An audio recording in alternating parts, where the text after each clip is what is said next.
Everyone, welcome back to my channel Nisha blogs. আজ গিয়েছিলাম বাড়ির পাশেই একটা ছোট্ট বোনের অন্নপ্রাশনে। তো ডেকোরেশনটা দেখে আশা করি বুঝতেই পেরে গেছো, কারণ পোস্টারে বড় বড় করে লেখা আছে শুভ অন্নপ্রাশন। তো যাই হোক, এখানে ডিজে আনা হয়েছিল, কয়েকজন নাচ করছিল, আর আমি বাইরে কিছুক্ষণ ভিডিও করার পর চলে গেছিলাম ভেতরে। আর ভেতরে গিয়েই আমার প্রান্তিকা বোনের সাথে দেখা হয়ে গেছে। ও কিন্তু এখানে খেলছিল শুয়ে শুয়ে। আর দেখো এখানে কিন্তু ওয়ালে ওর ফটোগুলো দিয়ে কত সুন্দর করে সাজিয়েছে। আর এই যে আমার বোন পকোড়া খেতে কিন্তু ব্যস্ত, আর আমিও এখানে নিয়ে নিয়েছি চিকেন পকোড়া। আর এই ফটোটা দেখতে পাচ্ছ, এটা কিন্তু এআই দিয়ে করার। এই যে ওর একমাত্র বড় দাদা, এই যে আমার ছোট বৌদি, আর এটা হচ্ছে প্রান্তিকার মা, আমার বড় বৌদি। তো এখানে ওকে একটু দুধ খাইয়ে দিচ্ছিল। তো কিছুক্ষণ বসে আমরা চলে গিয়েছিলাম ছাদে খেতে।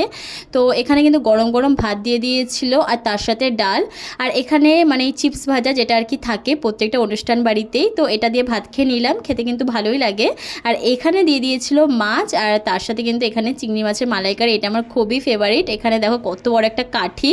তো এখানে চিকেনটা দেওয়ার পর আমার থালার অবস্থাটা একবার দেখো, মানে একদমই খারাপ হয়ে গেছে। এখানে মা আবার একটা আম দিয়ে দিল, মানে আমি কিন্তু কিছু খেতেই পারবো না, আর আমি কিন্তু খেতে পারবো না। এদিকে বোনকে বলছিলাম সব খেয়ে উঠবি। তো যাই হোক, এটা কিন্তু আমার খুবই ফেভারিট, এই আইসক্রিমটা আমি মিস করি না। আর খাওয়ার পর দেখি ও কিন্তু ঘুমিয়ে গেছে।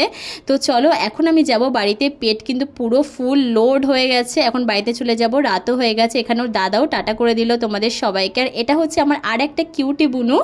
তো চলো এখন বাড়ি যাওয়া যাক। মাও কিন্তু বাড়ি যাওয়ার জন্য বেরিয়ে পড়েছে, মানে বেরিয়ে পড়েছে বলা ভুল হবে, কারণ আমাদের পাশেই বাড়ি একদম। চলো অনেকদিন পর একটা মিনি ভ্লগ তোমাদের সাথে শেয়ার করলাম, কেমন লাগলো অবশ্যই জানিও। টাটা।